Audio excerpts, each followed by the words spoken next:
Shavua Tov, everyone. Welcome to week number 99 in our Tillis Tells Stories for Saturday Night group. I borrowed this story from my colleague, esteemed colleague, Yanki Tauber, in his book Once Upon a Chassid. Its title is The Enticing Platter. Reb Shmuel Munkes was an elder disciple of the Alter Rebbe of Chabad, Rabbi Shneur Zalman. Well known for his fervent and creative Hasidic service for God, his Rebbe, and his fellow Jews. Many are the stories of his sharp wit and his quote, Hasidic pranks. Once at a Farbringen get-together held in the early years, Munkes was doing the honors. The merry chassid danced about the participants, pouring the vodka and serving the snacks, which were platters spread with bites of food to follow up the l'chaims. Among the dishes which had arrived from the kitchen of Reb Nosson the butcher was a bowl of roasted lung, a most tasty and desirable delicacy. But for some reason, Munkes was reluctant to part with this particular dish. Throughout the evening, he pranced about, pouring the l'chaims and serving the food, with the bowl of roasted lung snug and elusive under his arm, deftly sidestepping all attempts to free it from his grasp. Soon the Chassidim grew weary of Reb Shmuel's game and demanded that he hand over the bowl and its mouth-watering contents. But the waiting Chassid ignored their angry demands and kept up his dodging dance.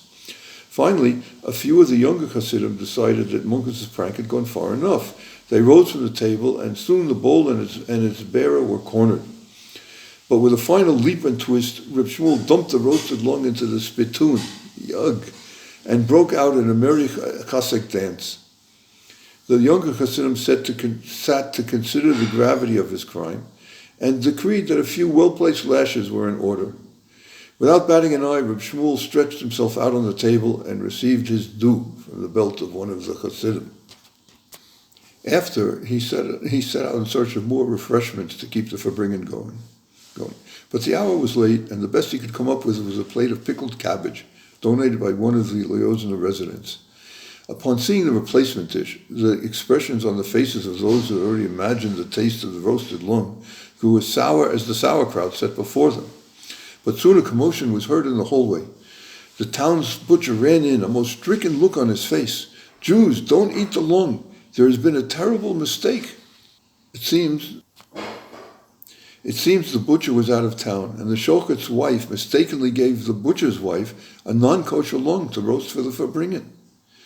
Now as the elder Chassidim was set in judgment upon Reb Shmuel Munkes, the audacity of a chassid to play the wonder-performing Rebbe. By what right had Munkes taken upon himself to work miracles? "Up onto the table with you, Reb Shmuel," decreed the court.